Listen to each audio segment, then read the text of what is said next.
KJA Global Channel. The Political System and Me. Series 4, The Political System Across Every Sector of Society. Episode 40, Civil Service Sector. Merit, Professionalism, and Anti-Patronage Systems. A state does not govern itself. People govern it. Not leaders alone. Not ministers alone. Not politicians alone. The government citizens meet every day is the civil service. It is the clerk who issues a document, the teacher who teaches a class, the nurse who opens a clinic door, the engineer who approves a bridge, the tax officer who assesses a return, the registrar who records a birth, the inspector who enforces a rule, the administrator who moves a file or buries it. This is where the political system becomes daily life. Constitutions can change. Presidents can change. Parliaments can change. But if the civil service does not change, the old system can survive quietly inside the new one. Patronage hides in procedures.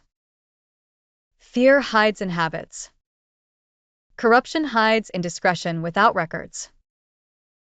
This is where our question begins.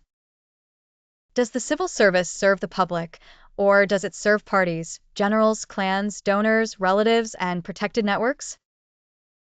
Democracy does not live only in elections. Democracy lives in how power is administered. The system reveal is merit compared with patronage in the civil service. The civil service is the state's operating system. Merit is its backbone. In plain language, the hidden mechanism is merit compared with patronage in the civil service. Patronage rewards loyalty over competence. Merit rewards ability, integrity, fairness, and service. Patronage is the silent killer of democracy because it changes the purpose of public office. A job becomes a favor. A promotion becomes a reward. A transfer becomes punishment. A public service becomes a private network. In a patronage system, officials ask, "Who appointed me? Who protects me? Who must I please?" In a professional system, officials ask, "What does the law require? What does the public need? What record must I create? Who can review my decision?" Merit is not examination scores alone. It includes relevant qualifications, fair competition, demonstrated competence, ethical conduct, equal opportunity, and transparent promotion. Merit also requires access. A recruitment process cannot be called fair if information reaches only connected families, if applications require impossible travel, or if language and technology barriers exclude capable people. Professionalism is not merely skill. Professionalism is conduct. It means applying lawful policy impartially, explaining decisions, protecting confidential information, refusing improper instructions, keeping accurate records, and treating every person with dignity. Political neutrality does not mean civil servants have no personal beliefs. It means public authority cannot be used to campaign, punish critics, reward supporters, discriminate, or serve one faction. A civil servant serves the lawful government of the day while remaining loyal to the Constitution, the law, and the public interest. Dictatorships understand the civil service deeply. They do not abolish it. They capture it. Appointments reward loyalty. Files become weapons. Permits become tools of control. Records become instruments of surveillance. And discipline becomes political punishment. The bureaucracy becomes a survival ecosystem rather than a service system. Fragile democracies often inherit officials trained under fear. Wait for instructions. Do not decide. Protect yourself. Avoid responsibility. Follow the powerful. Reform must therefore be structural and cultural. New laws are not enough if old incentives remain. Recruitment must become fair. Promotion must reward performance and integrity. Discipline must follow evidence and due process. Records must make decisions traceable. And neutrality must be protected from political retaliation. Fair pay and welfare are practical foundations of administrative ethics. Officials remain responsible for corruption. But a system that pays irregularly, offers no security, and demands impossible work creates pressure toward bribery, absenteeism, and private survival strategies. Compensation should be lawful, transparent, affordable, and linked to responsibility. Hidden allowances, unofficial payments, and discretionary benefits can recreate patronage inside the salary system. Promotion must not depend only on years served. Seniority can protect experience, but advancement should also reflect competence, ethics, service quality, leadership, and continuous learning. Performance measurement must be designed carefully. Bad targets can reward speed over fairness, quantity over quality, and appearance over real service. The purpose of evaluation is not fear. It is improvement, responsibility, and fair recognition. Transfer power also requires safeguards. Transfers can meet public needs and develop experience. But arbitrary transfers can punish independence, separate families, or remove honest officials from sensitive work. Discipline is necessary. Serious misconduct, corruption, discrimination, abuse, falsified records, and persistent negligence must have consequences. But discipline must follow notice, evidence, an opportunity to respond, an impartial decision, and appeal. Whistleblowing is another test of integrity.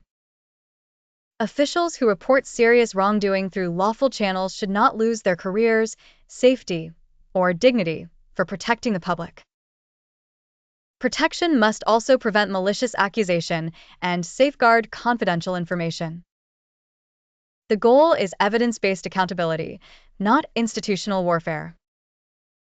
To understand the civil service, follow the accountability chain. Authority, duty, record, oversight, answer, correction, consequence. Authority asks who lawfully approved the appointment, transfer, permit, payment, service, or disciplinary action. Duty asks what the responsible office or official was required to do. Record asks what evidence should exist: applications, scores, reasons, approvals, payments, service logs, complaints, or performance reports. Oversight asks who can independently examine the decision. Answer asks who must explain what happened and why. Correction asks what can repair the failure. Consequence asks what follows when responsibility is deliberately or negligently violated. A broken outcome may begin far upstream. The visible harm may be a delayed permit, an unfair appointment, a missing file, an illegal fee, discriminatory treatment, or a service that never arrives. But the deeper failure may be a patronage rule, an unfunded office, a hidden score, a political transfer, captured oversight, weak records, or an appeal that exists only on paper. The chain prevents us from reducing failure to one clerk or one minister. It identifies where authority, competence, evidence, neutrality, oversight, correction, or enforcement stopped working.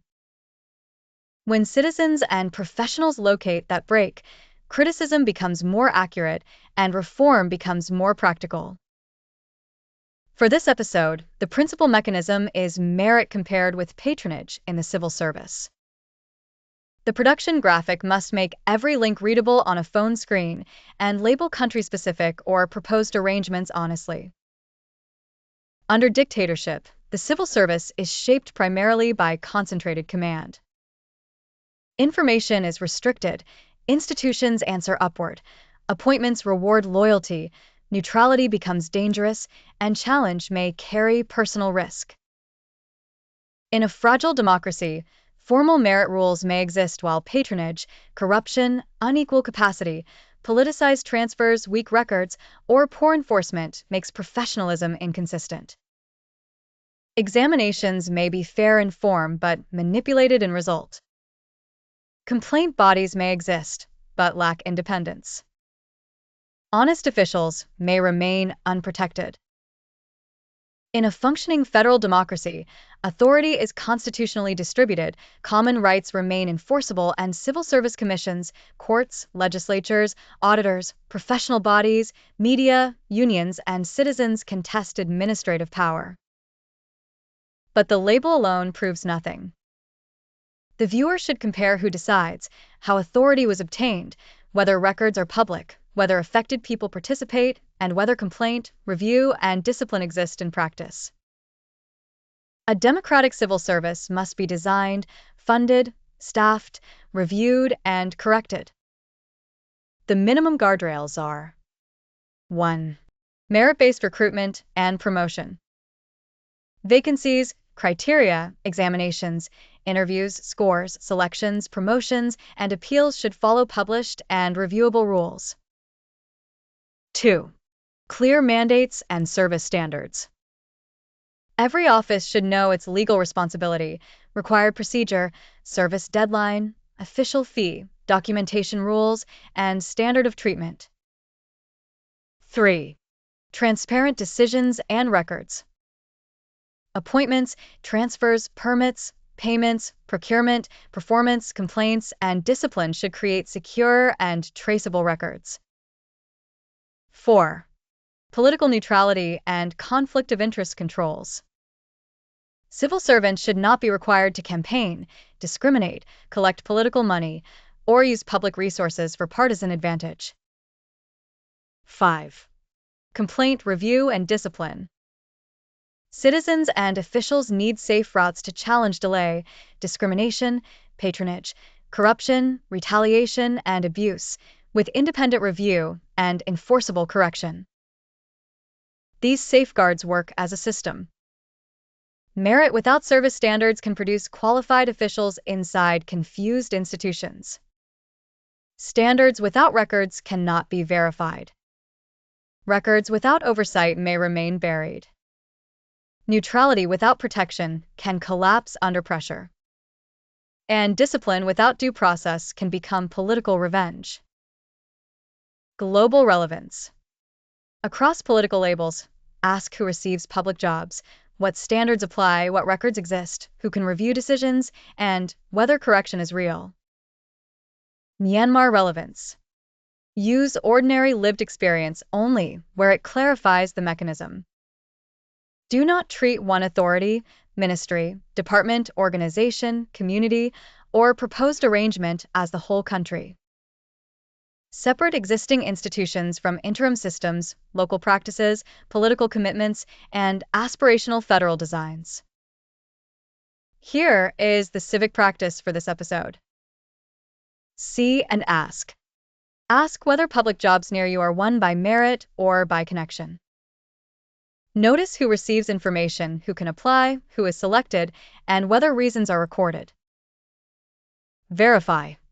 Examine recruitment, promotion, transfer, remuneration, conflict of interest, discipline, neutrality, and whistleblowing rules. Distinguish published procedure from actual practice. ACT. Compare one non-sensitive public appointment or promotion process with stated merit criteria. Record the vacancy notice, qualifications, selection method, decision record, conflict controls, and appeal route. Identify the transparency gap without turning the exercise into a public accusation. Review. Record whether you can name the responsible institution, the evidence, the safeguard or remedy, and one safe next step. Where public action is unsafe, complete the exercise privately and preserve no identifying information that could expose another person. The measure of bureaucracy is not an internal report. It is the citizen's experience. When administration becomes predictable, dignity returns. The deepest reform is cultural. Not, I hold power over people, but I hold responsibility for people. A corrupt bureaucracy can sabotage the best constitution. A professional civil service can help imperfect leaders remain inside lawful boundaries. When citizens meet the state through officials who are competent, neutral, ethical, and answerable, they stop fearing government. They begin to trust it. That is when democracy becomes real. Not only as an idea, but as a daily experience. The principle to carry forward is this. The civil service is the state's operating system. Merit is its backbone. Ask yourself, what part of a merit-based civil service have I treated as normal even though it should be visible, answerable, and correctable? Leadership is stewardship, not ownership. In the next episode, we continue with business and SME sector. Licensing, competition, and corruption pressure. Continue the playlist, use the worksheet, and keep the practice safe, truthful, and disciplined. The system shapes our lives. Our participation shapes the system. Subscribe. Learn. Participate. Shape the future. KJA. Knowledge justifies authority.